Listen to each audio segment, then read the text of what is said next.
would you answer if I asked you, when did business ethics begin? Although we have been using this term frequently since the 1980s, the tradition of economic ethics is much longer. People started to develop norms, ethical norms, and regulate economic efforts long ago. In fact, these regulations are as old as human history. We can find examples by Hammurabi of regulating economic life. For example, we can think about the 10 Commandments in the Torah, or the Old Testament and in the Quran.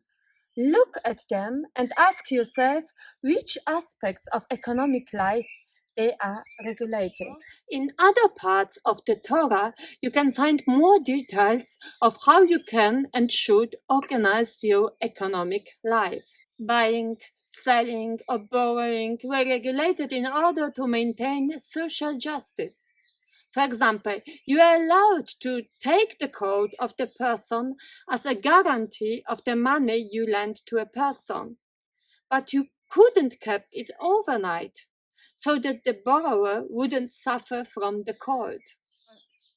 Also, ancient philosophers like Plato and Aristotle deal with the issue of justice when it comes to the regulation of economic activity.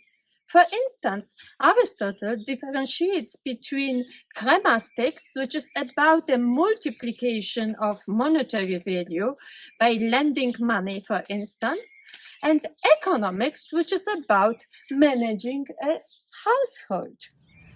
In the New Testament, we find other examples of social justice, which is put above economic value in the payment of a wage. One gospel tells us a story in which the workers are not paid depending on the number of hours they have worked during the day, but according to their needs and attitude. All searched for work, but some who were considered fitter found it at the beginning of the day, and some at the end of it. In effect, all who came to the Lord for payment for the day's work received the same amount of money.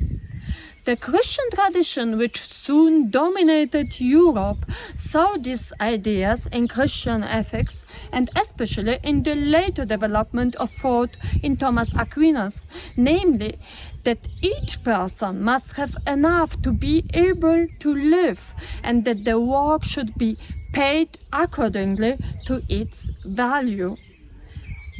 Moreover, it should be secure. Economic aspects are considered from an ethical point of view. Are they good or bad? And the harmony of the society is searched for common good. Later, Martin Luther brings his part to business ethics, leaving an impact on work ethics. The considerations about justice will develop later. So, for instance, heterodox economics focus more on social aspects of economy, defining it as the study of the social provisioning. We count here not only socioeconomics, humanist economics, feminist economics, but also ecological and evolutionary, which have in common the focus on social aspects too. Then we have again within the church great changes of attitudes to poverty and to economic efforts and social affairs.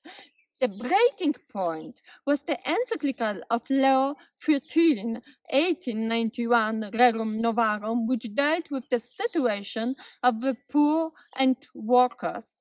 In further encyclicals, we will find a widening of the context considered. So the first encyclicals were dealing with the situation of workers in a company, but later with the whole working class in a country and beyond the country, looking at the whole system throughout the world and discussing the impact of globalization on employees. In the last encyclical of Pope Francis, Laudato Si, we find references to sustainability. The problem stated in whether it is ethical to develop the economy at the cost of nature and sustainability. To summarize, if you look at the problem of the effects of business from a historical point of view, you will find that it is a very long process with different ethical considerations that affect economic activity. This can be found by studying the works of philosophers and religions like Christianity or Buddhism, Eightfold Path, Islam, Confucianism, and many others. Ethical considerations are incorporated within economic life, and they are an important part of economic life. It is also possible to find it among economists who consider ethical aspects of economic activity, primarily among heterodox economists. The range of problems is still growing, with problems ranging from salary questions to social problems, global issues, and their relationship to nature.